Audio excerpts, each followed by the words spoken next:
Assalamualaikum warahmatullahi wabarakatuh. Alhamdulillahi rabbil alamin. Wassalatu wassalamu ala ashrafil anbiya'i wal mursalin wa ala alihi wa ashabihi ajma'in. Asyhadu an la ilaha illallah wahdahu la syarikalah wa asyhadu anna Muhammadan abduhu wa rasuluh, amma ba'du. Puji dan syukur kepada Allah Subhanahu wa taala. Kemudian salawat serta salam kita mohonkan kepada Allah agar selalu tercurahkan untuk Nabi kita Muhammad sallallahu alaihi wasallam. Bapak Ibu kaum muslimin, kaum muslimat, jamaah subuh yang dirahmati Allah. Sudah sering kita mendengar bahwa salat adalah tiang agama, bahwa salat adalah amal yang paling dahulu nanti diperiksa di hari kiamat. Bila salatnya baik, baiklah seluruh amalnya. Bila salatnya rusak, rusak jugalah seluruh amalnya. Begitu kata Nabi kita Muhammad sallallahu alaihi wasallam. Sesekali mungkin kita merenung, baikkah salat yang kita lakukan? Sewaktu-waktu mungkin kita bertanya, apakah Allah Subhanahu wa taala menerima salat kita? Bukankah Allah pernah berfirman bahwa celakalah orang-orang yang salat? Bukankah Rasulullah sallallahu alaihi wasallam pernah berkata bahwa ada orang yang salat dan salatnya dilipat Allah seperti pakaian pada hari kiamat nanti, lalu dilemparkan ke wajahnya? Itu tandanya Allah tidak menerima salatnya. Siapakah di antara kita yang salatnya diterima oleh Allah Subhanahu wa taala? Siapakah di antara kita yang hadir ini sekarang ini yang salatnya tidak akan dilempar nanti ke wajahnya? Apakah tanda-tanda orang yang salatnya diterima oleh Allah Subhanahu wa taala? Mari kita renungkan sebuah firman Allah di dalam hadis qudsi. Jawaban Allah tentang ciri-ciri orang yang diterima salatnya. Kata Allah, sesungguhnya aku hanya akan menerima salat dari orang yang tawadu, merendahkan diri dengan salatnya karena kebesaranku, yang tidak menyombongkan diri kepada makhluk-makhlukku, yang tidak mengulangi maksiat kepadaku, yang mengisi sebagian siang dengan berzikir kepadaku, yang menyayangi orang miskin, orang dalam perjalanan, wanita yang ditinggalkan suaminya, dan yang mengasihi orang yang ditimpa musibah. Cahayanya bagaikan cahaya matahari. Aku lindungi dia dengan kekuasaanku, kata Allah.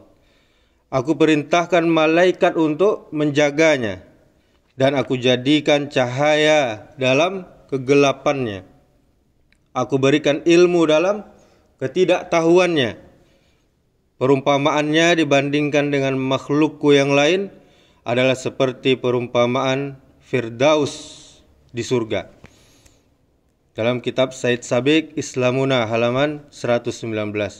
Dari hadis qudsi ini, Bapak Ibu sekalian, dapat kita simpulkan tanda-tanda orang yang diterima salatnya. Yang pertama adalah orang yang merendahkan diri dengan salatnya karena kebesaran Allah Subhanahu wa taala. Salat yang diterima yaitu salat yang dilakukan penuh dengan tawadu karena kebesaran Allah dan keagungan Allah Subhanahu wa taala. Dari salatnya tampak khusyuk seluruh jiwa raganya ketika dia sedang salat. Dia merasa bahwa dia berdiri di hadapan Allah yang Maha menguasai alam semesta ini. Diratakannya dahinya di atas tempat sujudnya. dengan hati yang bergetar karena dia tahu bahwa dia bersimpuh di depan Rabbul Alamin yang menghidupkan dia dan mematikan dia. Pada suatu hari Rasulullah Shallallahu Alaihi Wasallam pernah melihat ada orang yang mempermainkan jenggotnya ketika sedang sholat. Innama haza lau khasya'a qalbuhu la khasya'a jawarihu. Andaikan orang ini khusyuk hatinya, kata Rasulullah, akan khusyuk jugalah seluruh tubuhnya. Oleh karena itu, sebelum sholat yang harus diluruskan terlebih dahulu adalah hati kita. Seperti hati itu seperti pohon. Bila dahannya rindang, burung-burung pun akan senang hinggap di atasnya. Bila hatinya bercabang, pikiran-pikiran dan nafsunya pun senang bermain-main di dalamnya. Hadis ini menyatakan bahwa rendah hati atau tawadu, karena merasakan kebesaran Allah Subhanahu wa taala adalah syarat yang pertama untuk mencapai kekhusyukan. Kita rasakan bahwa ketika kita sholat, Bapak Ibu sekalian, kita tidak lagi berada di dunia ini. Kita berada di hadapan Allah Subhanahu wa taala yang maha besar, yang maha berkuasa. Kita rasakan bahwa ketika kita sholat, Allah melihat kita.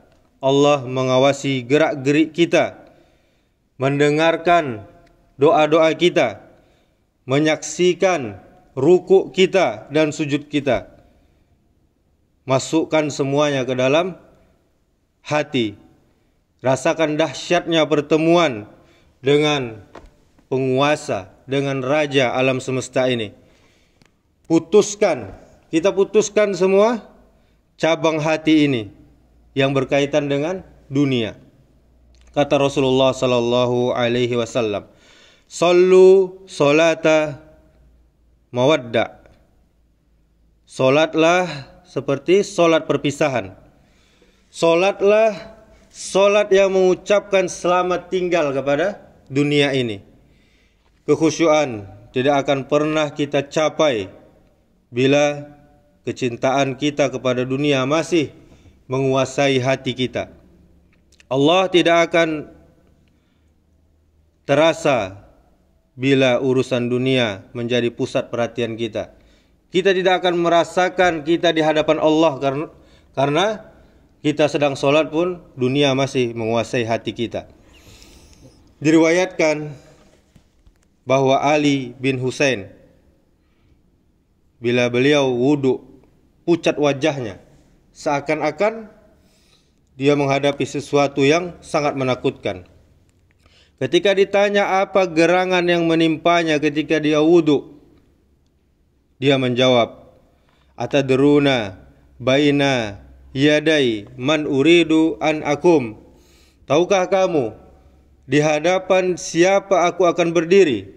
Ali bin Husain ingin mengingatkan kita bahwa pada waktu sholat kita berhadapan dengan Allah yang maha besar. Kemudian seorang di antara tabi'in yang bernama Khalaf bin Ayyub, dia membiarkan lalat yang hinggap pada tubuhnya ketika dia sholat.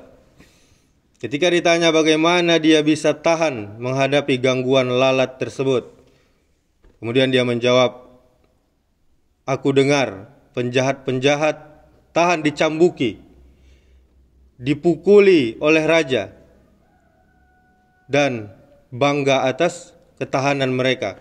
Mengapa aku tahan terhadap lalat? Padahal aku berdiri di hadapan Allah Rabbul Alamin." Inilah orang-orang yang sangat merendahkan diri karena kebesaran Allah Subhanahu wa taala. Inilah orang-orang yang sholatnya yang insya Allah diterima oleh Allah Subhanahu wa taala karena dia merasa rendah di hadapan Allah. Hilang juga kesombongannya terhadap sesama manusia. Semua makhluk tidak berarti di depan Rabbul alamin. Oleh karena itu, ciri yang kedua orang yang diterima solatnya adalah dia tidak menyombongkan diri kepada makhluk-makhluk Allah Subhanahu wa taala. Tawaduknya dalam solat itu melahirkan rendah hati dalam pergaulannya dengan sesama manusia apalagi. Kekuasaan tidak menyebabkan dia sombong, takabur, karena dia tahu bahwa kekuasaan adalah amanah yang diberikan oleh Allah Subhanahu wa taala. Kekayaan tidak menyebabkan dia diperbudak orang lain, karena dia tahu bahwa harta juga titipan dari Allah Subhanahu wa taala. Pengetahuan, kepintaran tidak membuatnya tinggi diri, tinggi hati, sebab dia tahu bahwa pengetahuannya, kepintarannya tidak seberapa dibandingkan dengan luasnya ilmu Allah Subhanahu wa taala. Orang yang solatnya diterima, dia tidak akan merasa dirinya lebih tinggi daripada orang lain. Nabi kita Muhammad sallallahu alaihi wasallam pernah bersabda, "La yadkhulul jannata man kana fi qalbihi khardalatun min kibrin." Tidak akan masuk surga orang yang dalam hatinya ada perasaan sombong, walaupun hanya sebesar debu saja, yang paling kecil. Jika ada kesombongan, maka tidak akan masuk surga. Tidak akan masuk ke dalam golongan yang diterima solatnya kalau dia berperilaku, bertingkah laku sombong dan takabur terhadap sesama manusia. Kemudian yang ketiga, ciri orang yang diterima solatnya, dia tidak mengulangi maksiat, apalagi maksiat yang sama kepada Allah Subhanahu wa taala. Di dalam hidup, sewaktu-waktu kita pernah jatuh ke dalam maksiat, baik yang kecil maupun yang besar. Mungkin pernah kita palsukan angka di dalam kwitansi. Mungkin pernah kita berdusta kepada orang lain. Mungkin kita pernah menyakiti hati tetangga kita. Mungkin kita pernah memanfaatkan jabatan untuk memperkaya diri. Bahkan mungkin kita pernah menyebabkan orang lain menderita di dalam hidupnya. Sebelum solat, maka Bapak Ibu sekalian, kenanglah kembali segala kesalahan kita. Ingat-ingat segala kesalahan kita. Merintihlah, nangislah di hadapan Allah Subhanahu wa taala dan ucapkan Rabbighfirli. Ya Allah, ya Tuhanku, ampunilah dosa-dosaku. Setelah solat, kita berusaha tidak mengulangi lagi dosa-dosa, maksiat-maksiat yang pernah kita lakukan. Solat yang diterima adalah solat yang mengubah perilaku orang, yang menyebabkan menjauhi fahsya dan mungkar, kejelekan dan dosa. Nabi sallallahu alaihi wasallam pernah bersabda, barang siapa solatnya tidak menyebabkan dia menjauhkan kekejian dan kemungkaran, maka solatnya hanya akan menambah dia jauh dari Allah saja. Solatnya bukan menjadi alat taqarrub, yaitu mendekatkan diri, melainkan malah menjadi taba'ud, yaitu menjauhkan diri dari Rabbul Alamin, Allah Subhanahu wa taala. Karena itu, bila kita selesai solat, jangan lagi kita berdusta. Bila kita pernah berbuat salah, jangan lagi ulangi kesalahan tersebut.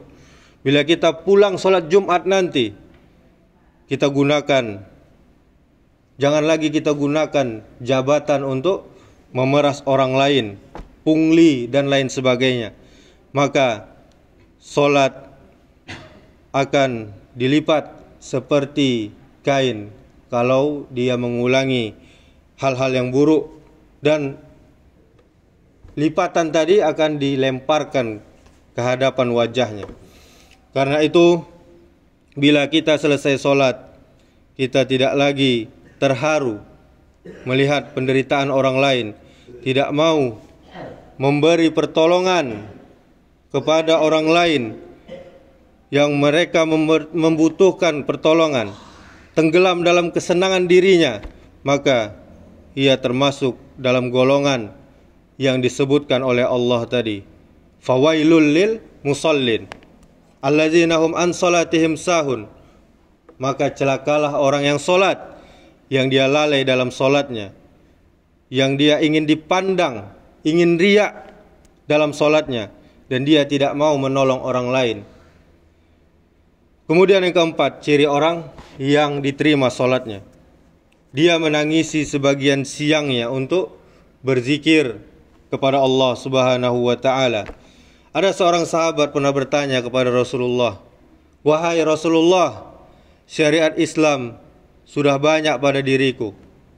Ajarkan kepadaku sesuatu yang bisa aku pegang teguh untuk aku istiqomahkan." Nabi SAW menjawab, "La yazalu lisanuka rotban min zikrillah." Usahakan lidahmu selalu basah menyebut nama Allah, mengingat Allah, zikir kepada Allah.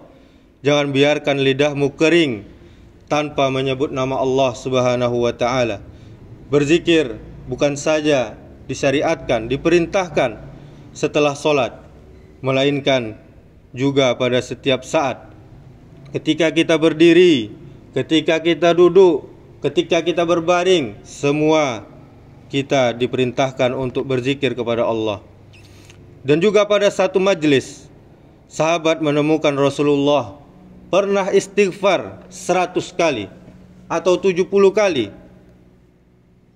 Di dalam riwayat Imam Bukhari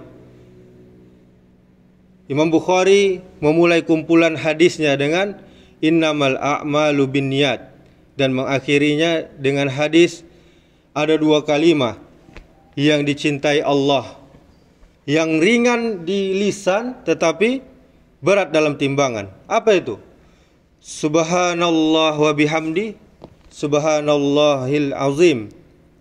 Dengan itu Imam Bukhari seakan-akan menginginkan kita bahwa setelah solat kita dianjurkan banyak berzikir kepada Allah Subhanahu wa ta'ala. Allazina amanu wa tatma'inna qulubuhum bizikrillah, ala bizikrillahi tatma'innul qulub. Yang artinya orang-orang yang beriman dan hati mereka menjadi tentram dengan mengingat Allah. Ingatlah, hanya dengan mengingat Allah hati menjadi tentram. Ini surah Ar-Ra'd ayat 28. Kemudian yang kelima, Bapak Ibu Saudaraku yang dirahmati Allah Subhanahu wa ta'ala, orang yang diterima solatnya, dia menyayangi orang miskin, orang yang sedang musafir, wanita yang janda, dan mengasihi orang yang mendapatkan musibah. Solat yang diterima Allah tampak bekasnya dalam kehidupan orang tersebut. Islam bukan saja datang untuk menegakkan akidah dan ibadah, melainkan juga membela manusia yang lemah,